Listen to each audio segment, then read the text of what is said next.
Good morning, students. Welcome to our physics session. Nirali teacher here, and today we are going to discuss the vector form of universal law of gravitation. मतलब Newton's ने जो universal law of gravitation दिया है उसका जो vector form है on page number 187 ये वाला हम देखने वाले हैं. Before that we recall our memory what we discussed in last video. Again we discuss these things. Here is the scalar form of Newton's universal law of gravitation. What is the law? Newton's universal law of gravitation क्या है? जैसे हमने देखा था F proportional to m1 m2 and F is also proportional to 1 upon r square. We combine both the equation and write this formula F proportional to m1 m2 upon r square. We put G.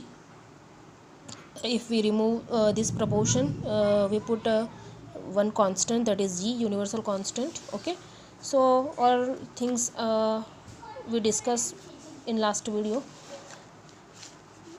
but here is the law proper definition. Actually, every particle in the universe attracts every other particle with a force along a line joining them. अगर ये दो मास m1 और m2 है, ये दो object है universe में, ये दो ऑब्जेक्ट है, तो ये दोनों दूसरे पर क्या लगाएगा? अट्रैक्टिव फोर्स लगाएंगे. और ये जो सेंटर टू सेंटर ही ये फोर्स लगेगा, विच इज़ वेरी इम्पॉर्टेंट. ये फोर्स ऐसे क्रॉस में नहीं लगेगा. जो सेंटर टू सेंटर की जो लाइन यहाँ पे आपको ड्रॉ करके मैंने दी हुई है, लाइन जॉइनिंग देम, लेकिन कौन सी? ये वाली. तो यहाँ पे भी ये फोर्स लगेगा. ठीक है, that is very important. So every particle in the universe attracts every other particle with a force along a line joining them. The force is directly proportional to the product of their masses, which is F proportional to m1 into m2. We already seen in last video.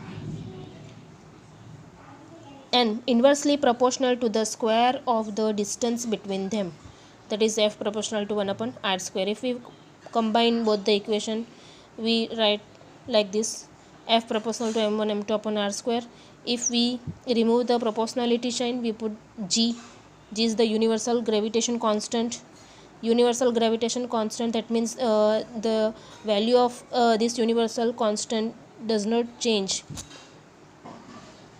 At any place. Okay, universe पे कहीं पे भी ये जी की value change नहीं हो सकती, इसीलिए उसको यूनिवर्सल ग्रेविटेशन कांस्टेंट बोला गया है, विच इज़ 6.67 इंटू 10⁻⁻11 न्यूटन इंटू मीटर स्क्वायर पर किलोग्राम्स के square. And its dimension is m⁻⁻1, l⁻³ and t⁻⁻2. According to this unit we can find out the dimension. Okay, you already know that thing. Now तो यहाँ पे एक main thing यही है कि अगर आपको न्यूटन्स का स्केलर फॉर्म पूछा जाए तो आपको ये डेफिनेशन लिखनी है और ये मैथमेटिकल जो इक्वेशंस जो भी हमने प्रूव किया वो आपको लिखना है. नाउ अगर आपको वेक्टर फॉर्म में पूछा जाए तो वेक्टर फॉर्म में भी पहले आपको क्या लिखना पड़ेगा? Newton's universal law of gravitation जो मैंने आपको आगे समझाया वो यहाँ पे लिखना है. ठीक है, now that is important. That is the diagram of Newton's universal law of gravitation. Actually vector form of Newton universal law of gravitation. ये vector form के diagram है. X, Y and Z are here. 3 dimension are here. So जैसे इसको बोल सकते कि 3 dimension में है, ये भी 3 डायमेंशन में. पोजीशन ऑफ मास m1, ये m1 स्पेस में कहीं पे m1 है तो आपको उसकी पोजीशन वेक्टर क्या दिखाता है? तो उसकी पोजीशन दिखाता है कि स्पेस में वो m1 मास कहाँ पे है, O से m1 कौन सी पोजीशन पे है. तो ये r1 is the position vector of m1 and r2 is the position vector of point mass m2. Point mass m1 and point mass s2, sorry m2. And देखो यहाँ पे मैंने हेड और टेल, ये ऐसी हेड यहाँ पे है, इसका हेड यहाँ पे है, टेल यहाँ पे है, तो position vector R1 and position vector R2, अगर वेक्टर आपको ड्रॉ करना है तो आपको हेड और टेल दिखाना ही पड़ेगा, ठीक है। And R12 is the displacement vector, ये M1 से उसका जो मतलब जो डायरेक्शन है, हेड कहाँ है, टूवर्ड्स M2, तो ये रिजल्टेंट वेक्टर है R12, जो किसको किससे ज्वाइन कर रहा है, 1 to 2 को ज्वाइन कर रहा है, मतलब M1 to M2 को ज्वाइन कर रहा है, तो that is the resultant vector between M1 and M2, that is R12। अगर मैं इसको ऐसे ड्रॉ करूँगी तो R21 हो जाएगा, ठीक है। तो ये डायरेक्शन है उसकी। अब फोर्स, जैसे हमने बोला कि every particle in the universe attract each other, ठीक है, तो ये भी दो पार्टिकल हैं M1 एंड M2। देखो लिखना कैसा है, फोर्स 1 to एंड फोर्स 2 1, यहाँ कौन सा है, मास M1, ठीक है, तो यहाँ पे हम लिखेंगे F, फोर्स M1 पे कौन सा लगेगा, F1, तो आपको ऐसे याद रखना है, force F1 due to M2, force on mass M1 due to mass M2, ऐसे कर सकते हो आप, force on 1 due to 2, force on M1 due to M2। अगर ऐसा लिखा मैंने, force on 2 due to M1, तो आप ऐसा लिख सकते हो, ठीक है। तो यहाँ पे ये फोर्स यही डायरेक्शन में लगेगा, M1, force on F1 due to M2 is F vector F12, and force on M2 that is F21 due to this one, okay. तो ये मैंने फोर्स यहाँ पे फोर्स दिखाया है, तो ये दोनों आपको A और B करके आप ड्रॉ कर देना तो अच्छा रहेगा, ठीक है। नाउ यहाँ पे मैंने ओनली मैथमेटिकल इक्वेशंस लिखे हुए हैं जो हम देखेंगे। R12 is the resultant vector, we can write that R2 minus R1। R12 क्या है, R2 माइनस R1, और यहाँ पे जैसे आपने एडिशन देखा होगा वेक्टर का, है ना, ट्रायंगल मेथड देखी होगी, तो यहाँ पे अगर ये 1 है, ये 2 है, मतलब ये फर्स्ट वेक्टर है, सेकंड वेक्टर, तो ये इसका रिजल्टेंट हुआ, तो ये भी रिजल्टेंट है, ठीक है। तो R2 माइनस R1 लिख सकती हूँ मैं, R12 ये ट्रायंगल बन गया, देखो R2 minus R1, that is equation 1। Now you know that unit vector हम कैसे लिखते हैं, cap R is equal to vector R upon mod vector R। तो यहाँ पे ये जो यूनिट वेक्टर हम ले रहे हैं, यहाँ पे वेक्टर R12 कैप, तो हम क्या लिख सकते हैं, vector R12 upon mod of vector R12। देखो अब R12 क्या है, R2 माइनस R1, तो मैंने यहाँ पे वैल्यू पुट कर दी R2 माइनस R1, ये भी R12 ही है, तो ये मॉड में मैं लिख सकती हूँ R2 माइनस R1, ठीक है। तो ये रिजल्टेंट वेक्टर है, तो ये क्या हो जाएगा, R हो जाएगा। तो we can write that mod R2 minus R1, एक मॉड मतलब कुछ मैग्नीट्यूड है which is R, so we can write that thing R12 vector R12 is equal to R2 minus R1 upon R। तो I hope आपको ये समझ में आया होगा, ये जो भी वैल्यू है मैंने यहाँ पे पुट की है। और यूनिट वेक्टर कैसे लिखते हो, तो यूनिट वेक्टर आपको पता होगा, cap R is equal to vector R upon mod of vector R, यही फॉर्मूला मैंने यहाँ पे यूज़ की हुई है, ओके। चलो आगे चलते हैं। अब यहाँ पे देखो आपको ये फोर्स F12 और फोर्स F21 आपको यहाँ पे लिखना है, तो वही मैंने लिखा है, force on point mass M1 due to M2। देखो ये अभी मत देखो, force on point mass M1 due to M2, देखो ये कर सकती हूँ मैं। कभी भी आप अगर कोई वेक्टर क्वांटिटी लिख रहे हो, तो वेक्टर में एक तो आप आएगा magnitude, first one, and second thing is its direction. तभी आप वेक्टर क्वांटिटी किसको बोलते हैं, जिसका मैग्नीट्यूड और उसकी डायरेक्शन हो। तो यहाँ पे कभी भी आप लिखो तो ये कैप R उसकी डायरेक्शन दिखा रहा है। देखो फोर्स F12 की डायरेक्शन है, फोर्स F12 की डायरेक्शन ये वाली है, जो कौन दिखा रहा है, R12 दिखा रहा है, ठीक है। तो ये हो गया mod vector F12 into cap R12। अब देखो अगर F12 जैसे हमने न्यूटन ग्रेविटेशनल लॉ जो पढ़ा, जैसे F proportional to G m1 m2 upon R square पढ़ा ना, m1 m2, तो ये भी वही है m1 m2 upon R square, और यहाँ पे कैप R12, ठीक है। तो ये क्या है, दिस थिंग इज़ मैग्नीट्यूड, ये मैग्नीट्यूड मैंने लिखा इसका, और ये इसकी डायरेक्शन एज इट इज़, ठीक है। वैसे ही आपको 1 2 to 1 कैसा लिखना है वही कन्फ्यूजन रहेगा यहाँ पे, वो बराबर समझ लेना। Force on point mass 1 due to 2, ऐसा आप कर ही लो। Now force on point mass m2 due to m1, force on 2 due to 1, तो आप ऐसा लिख सकते हो, ठीक है। अगेन मैग्नीट्यूड एंड डायरेक्शन, ये मैग्नीट्यूड क्या होगा according to our law G m1 m2 upon R square cap R12। तो ये इक्वेशन 1 और इक्वेशन 3 और इक्वेशन 4 मैंने दे दिया।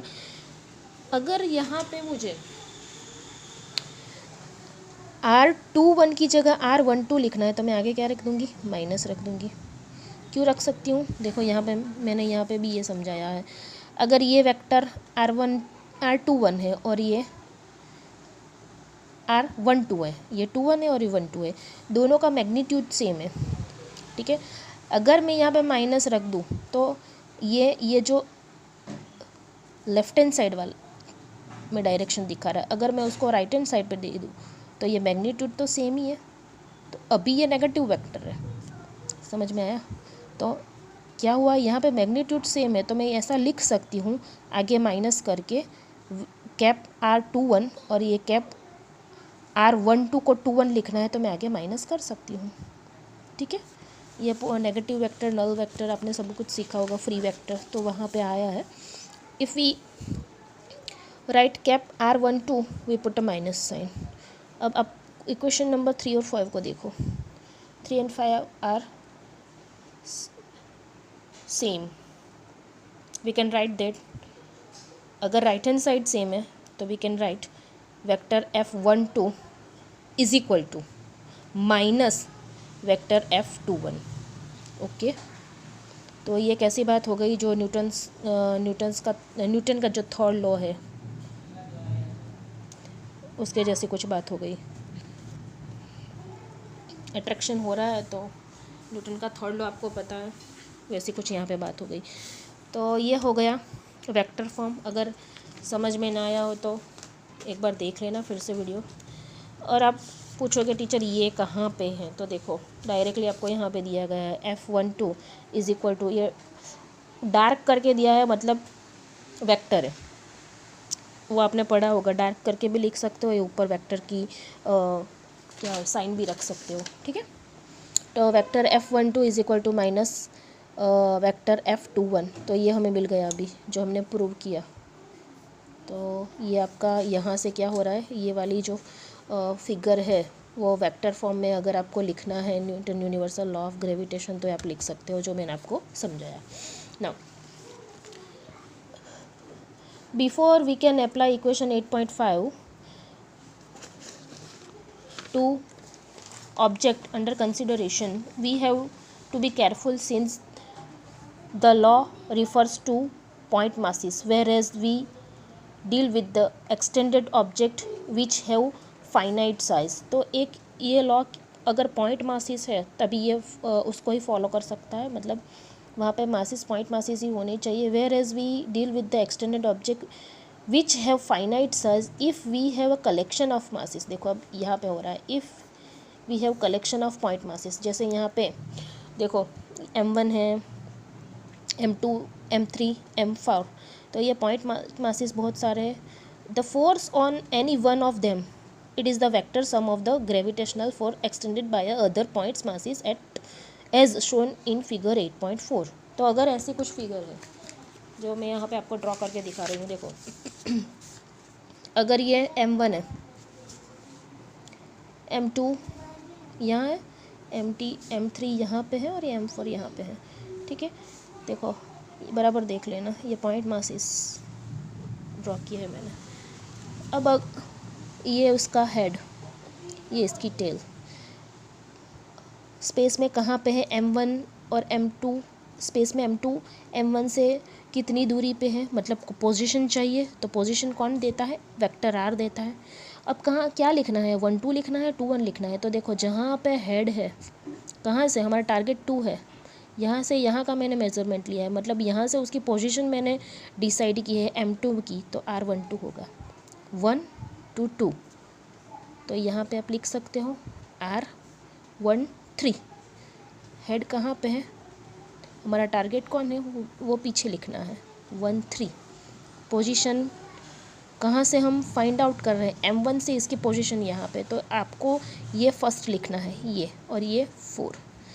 अगर मैं नेगेटिव यहाँ पे लिख दूँ तो मैं लिख सकती हूँ 2 1, जैसे हमने अभी लॉ में किया वेक्टर फॉर्म वाला। यहाँ पे अगर माइनस ले लिया तो मैं 4 और 1 लिख सकती हूँ। यहाँ पे अगर मैंने वेक्टर R 3 1 लिख दिया तो यहाँ पे मैं लिख सकती हूँ माइनस, ठीक है। तो ये इम्पॉर्टेंट है। अब किस पे फोर्स लग रहा है, मतलब due to M2 M3 M4 M1 पे कुछ फोर्स लग रहा है, जिसको बोलेंगे फोर्स F1, ठीक है। तो हमें क्या करना है, सभी का एडिशन करना है। चलो वेक्टर F पहले 2 लिखते हैं, force on 1 due to 2, force on 1 due to 2, F12, okay. Force on point mass M1 due to M3, ये ड्यू टू M2 है, due to M3। Force on M1 due to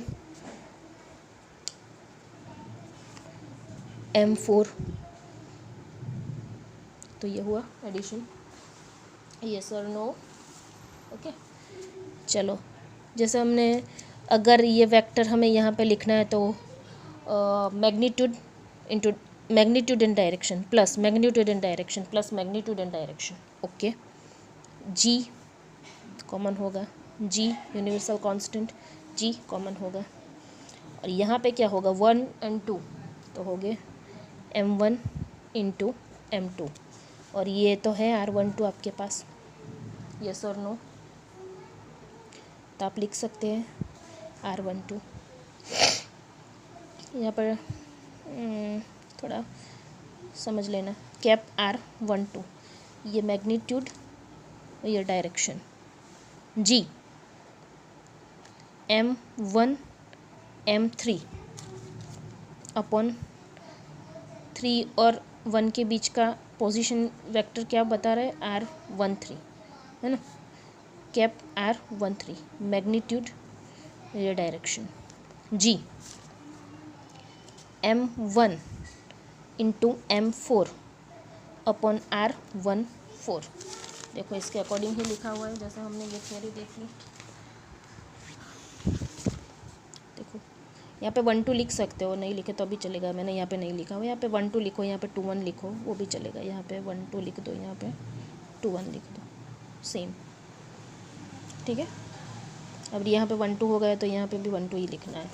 चलो तो R4 और ये cap क्या बता रहा है, तो ये मैग्नीट्यूड और ये डायरेक्शन होगा, ओके। तो अगर हमारे पास क्या है, if we have collection of points masses, point masses, the force on 1, जैसे यहाँ पे फोर्स जो लग रहा है due to M2 due to M3 due to M4, तो क्या करना है,